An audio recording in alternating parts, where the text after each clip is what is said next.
ප්‍රශ්නේ තුල කිසිම කෙනෙකුට අසාධාරණයක් වෙනවට මම කැමති නැහැ. පදුමැටි කියන්නේ මගේ දරුවෝ වෙනුවෙන් කතා කරපු චරිතයක්. ඉතින් පදුමැටි මේ අවස්ථාවේදී කියන කිසිම දෙයක් කවුරුත් ගණන් ගන්න එපා. ඒ දේවල් වලට හිත රිදින් කරගන්නත් එපා. පදුමැටිට බයින්නත් එපා. පදුමැටි යම් කිසි දවසක තේරුම් ගනීවි. මොකද මේ අවස්ථාව තාම ඒක නෙමෙයි. ඒ හින්දා අනිත් අය හැමෝගෙම ඉල්ලන්නේ තිලන් අයියා වගේනුත් ඉල්ලන්නේ පදුමැටිට මුකුත් කියන්න එපා. දරුවෝ වෙනුවෙන් කතා කරපු කෙනෙක්. ඇත්තටම ලොකු වැරද්දක් තිබුණානේ. ඉතින් ඒ මිනිස්සයා මේ දේවල් දැන් පටලගෙන ඉන්නේ. ඒ කියන්නේ එක පැත්තයිනේ අපි වගේ දැනගත්තේ දෙපැත්තම දැනගත් දවසට ඒ පදුමැටිත් ඒ දේවල් තේරුම් ගනීවි. ඒ හින්දා පදුමැටිට බයින්න එපා කියලා ඉල්ලීමක් කරනවා. ඒක කරන්න එපා කියලා කියනවා. මොකද මේ නිවිච්ච ප්‍රශ්න නිවෙන්න දෙන්න. දැන් ඕක නිසා නැවත නැවත ආපහු ප්‍රශ්න ඇති වෙන්න පුළුවන්. මගේ පැත්තෙන් මම ඇවිලින්නේ නැහැ. ඒ හින්දා මේ ප්‍රශ්නය අමතක කරලා යන විදිහකට තිලන් අයියේ ගමන යන්න.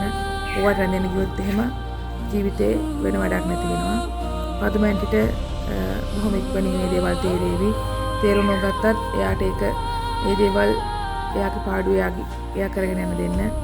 මේ එහෙම කිව්වේ තේරුම් යන දවසක් එනවා. අපිටත් එහෙම තමයි. අද හිට හිරේ යනවා, හිට හිරේ යනවා, අද හිට හිරේ යනවා, හිට අද ගෙදරින් යනවා, අනිද්දාට ගෙදරින් යනවා. ඉතින් ඒක එයාගේ ප්‍රශ්නයක්. එයා ඉස්සරහට ඇවිල්ලා ඒ දේවල් කියන්න ඕනේ. පදුමැටි නෙමෙයි. ඔයා තමයි මේකේ ඉන්න ග්‍රේඩ් කෙනා.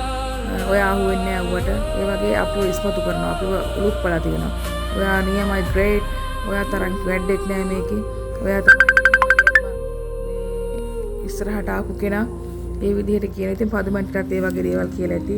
එතකොට පුදුමයි දරුවන්ගේ ප්‍රශ්න ගැන කතා කරන මුවාවෙන් වෙන අරමුණක් තමයි ඉෂ්ට කරගන්න යන්නේ.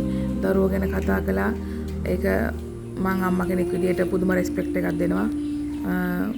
කාන්තාවක් විදිහට පදුමැටි ඒ පදුමැටිගේ ලයිව් එකේ ඉන්න කට්ටිය ඔක්කොම පුදුම මේකින් මේ දේවල් කළා. ඉතින් මම හිතනවා අනිත් අය මේක තේරුම් ගන්න.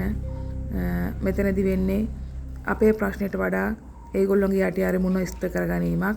හැබැයි ඉස්මතු කරන්නේ අපේ ප්‍රශ්න නිසා කතා කරනවා කියලා. හැබැයි සිද්ධ වෙන්නේ ඒගොල්ලොන්ගේ පෞද්ගලික තරහල් පිරිමැහැම. අනිත් අයට ඉක්මනින් මේ ප්‍රශ්න ගැන වැටහෙවි. අනේ එපා ඒ උනාට රණ්ඩු සරුවල් කරගන්න ඕන තැනට ආපහු අරන් එන්න එපා මේ ප්‍රශ්නේ. පදුමැටිත් දෙපැත්තක් මේ ප්‍රශ්නේ හොයලා බලන්න. මම කලින් හෙව්වෙත් පදුමැටි වගේ එක පැත්තයි. දෙපැත්තක් හොයලා බලන්න. මටත් බයනට ප්‍රශ්නයක් නැහැ. තිලන් අයියා පදුමැටිට බයින්න එපා.